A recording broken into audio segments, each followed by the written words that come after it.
Good morning.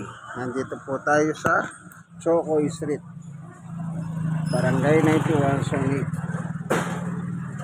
Ayan. Ang inyong kaibigan, Brother Manny Bautista. Ayan, lakad tayo, ano? Meron tayong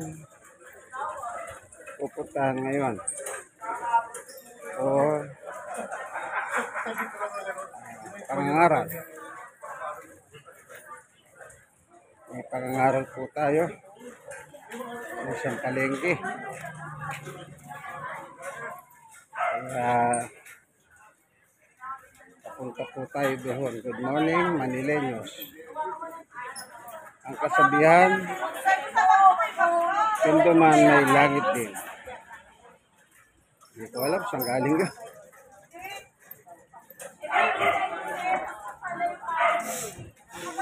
Dito po tayo rito. Oh. Yan. Haita.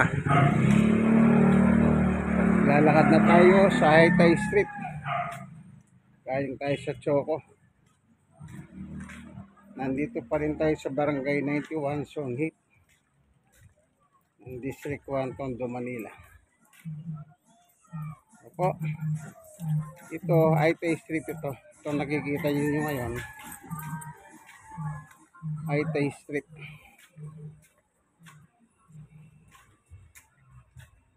Ito po, 9:30.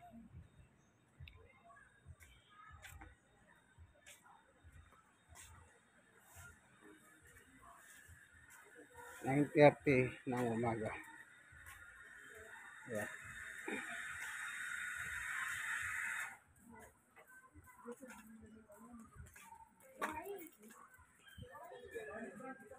Ito yung mga gulay po. Ayan. Mga pechay, pwede nang iluto yan. Tinatalbos lang nila yan, kinukuha lang yung mga dahon. Na? Ayan to, sili, okra, talong.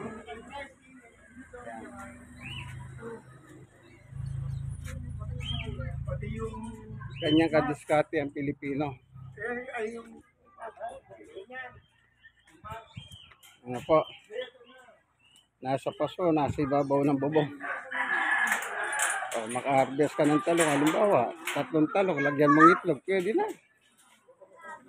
Ganun lang kasimple, Sabi nga nila, wala ka man lupain, pero meron ka naman paso. Ano po? Ayan, tuloy-tuloy tayo dito, ano? Ayan, dito tayo papasok ngayon. Papunta tayo ng Barangay 92. Ayan, papasok tayo dito. Hindi ko lang alam. Doon tayo sa Trinidad, nag-cross. Ano yung street ito, nanay? Navarro po. Ayan, nasa Navarro na tayo pala. Navarro Street.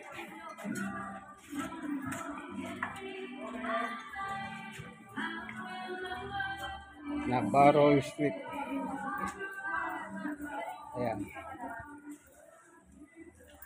Good morning, mga taga-Tondo, Manileños.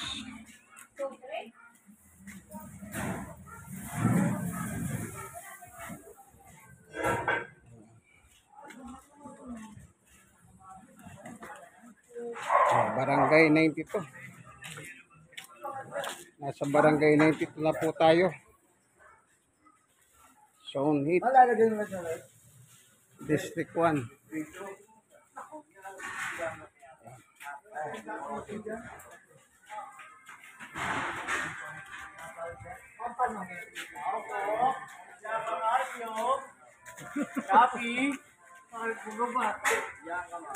Ayan, construction, mahirap na trabaho po yan, construction, pero ang sweldo, mura. Mabigat na trabaho, pero sweldo, mura. May kasama pang mura pag minalas-malas. Ayan. Di ba totoo yan? Dito sa Pilipinas, ang mga construction, barya-barya lang ang sweldo. Grabe. Sa ibang bansa nga sinasabi nila yung mahirap ang trabaho, yun ang malalaking sweldo.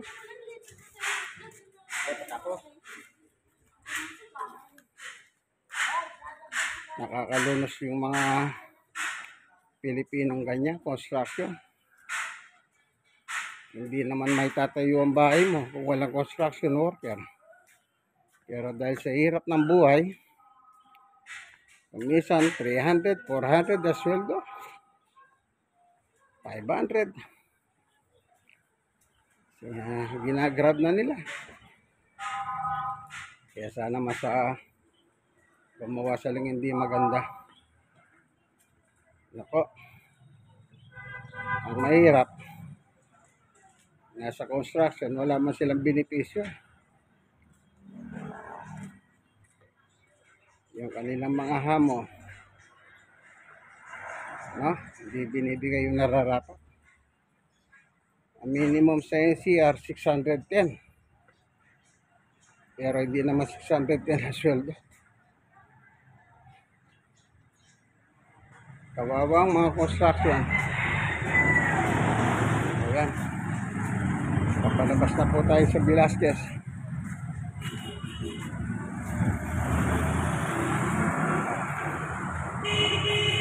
Velasquez Street. Papuntang Divisoria. Papuntang Highway Balot.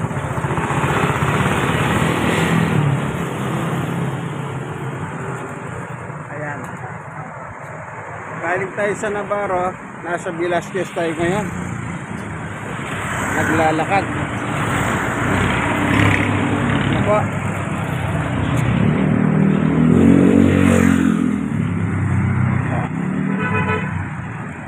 Velasquez.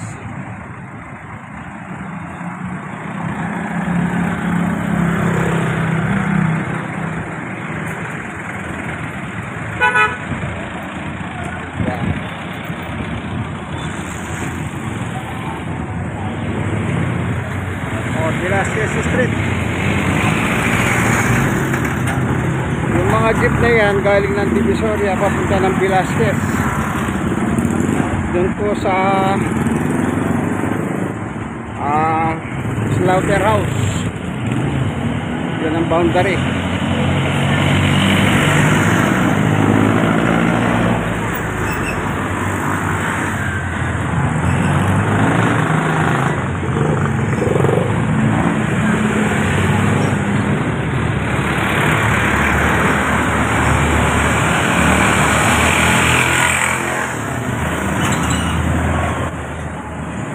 Lang tayo.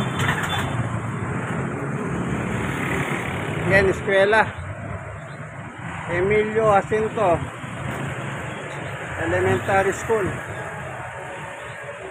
Ito pala yung Emilio. Okay.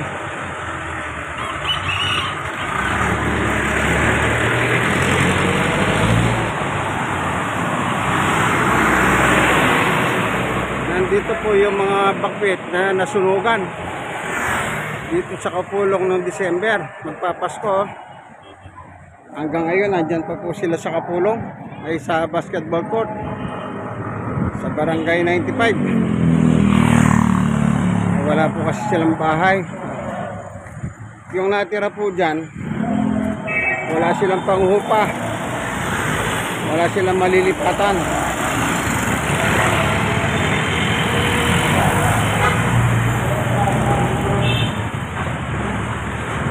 Kaya kahit na pinaalis na sila, okay.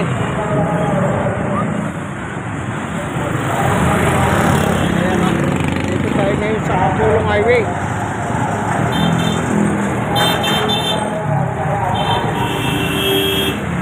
Ito, Kapulong Highway na tayo. Kapulong Highway. O tinatawag nilang C2 Road.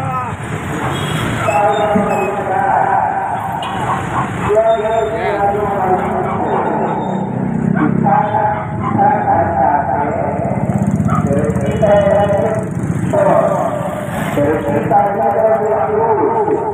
Violeta Jai Lablat at Berina Fortuno Ramos.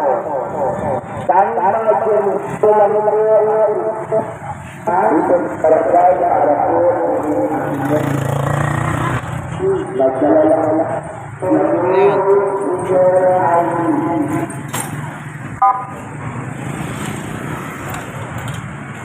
Kapulong Highway o C2 Road kung tawagin.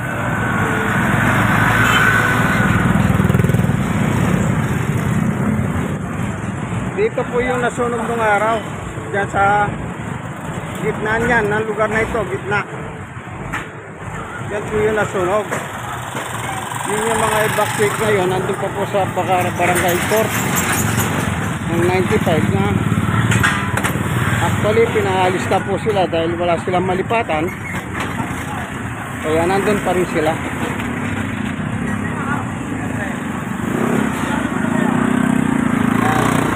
No? Good morning Manileños. Kung gusto nyo tulungan nyo, nasunugan sa court, tutulungan nyo pa. Ayan po, oh.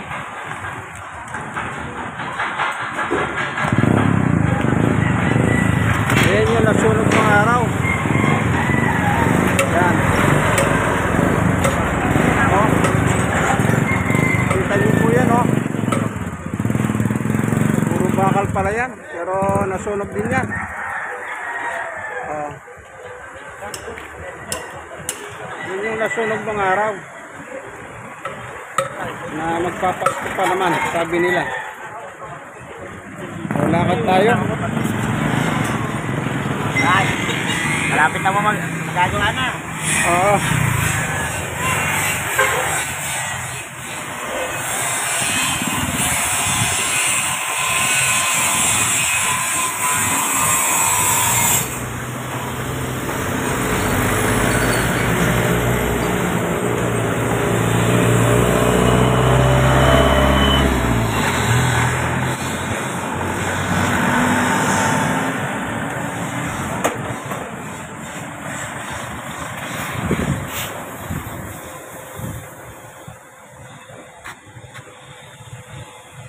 Ang simbahan ng Antikristo.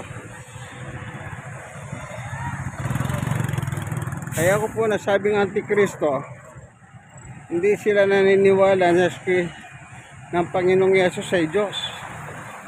Tinawag ng Diyos ang kanyang anak, Hebreo 1:8. Maliwanag po doon, ano? Tinawag ng Diyos ang kanyang anak na si Jesus na Diyos. Sabi na ni Mang Felix Manalo, ang Diyos daw doon sa Hebreo 1:8, yung luklukan ni Jesus. Yung luklukan Diyos. Pero si Jesus na nakaluklok, hindi Diyos kundi tao. Kaya Antikristo sila eh. Anti-God pa. Hindi na sila naniwala sa salita ng Diyos, kaya anti-God. Hindi sila naniwala sa pagiging Diyos ni Jesus. Anti-Christ sila. Hebreo 1:8.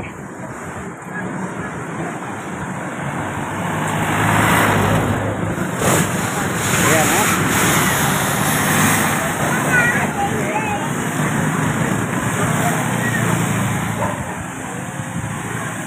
Nasa Kapulong Highway pa rin tayo, kaibigan.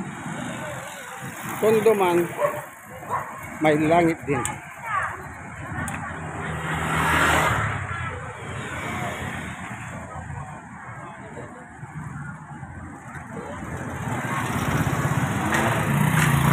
Tuloy lang tayo sa lakad. Ako.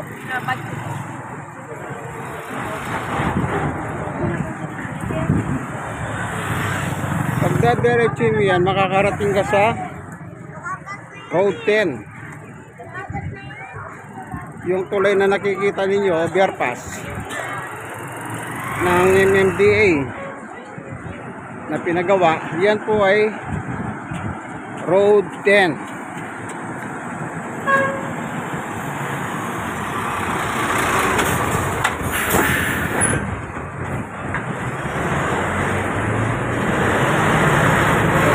Good morning Manileños.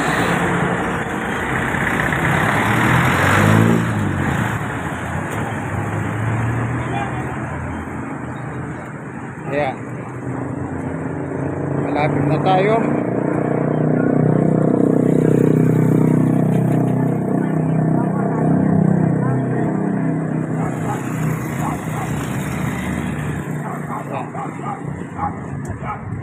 Dito po sa road 10, maraming ano rito. Bumibili ng mga junk. Narep.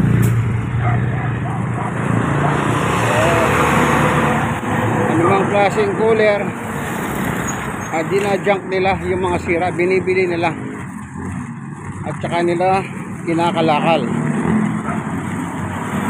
Dito po sa road 10 yan, marami yan.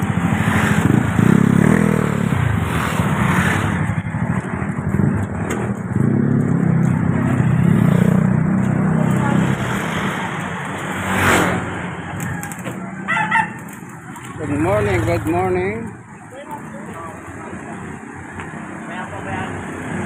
Nandito po tayo sa Road 10, C2 Road kung tawagin.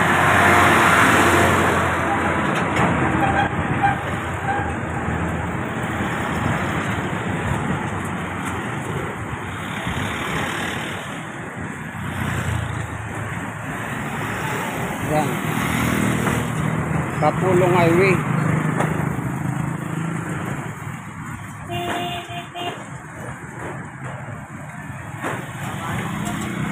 Quarter to 10, dito na lang tayo. Ayun, Kapulong Highway, yung signboard. Ayan, Kapulong Highway.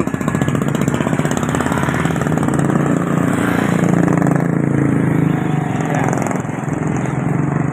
Yan naman po yung palengke ng Emroas Market.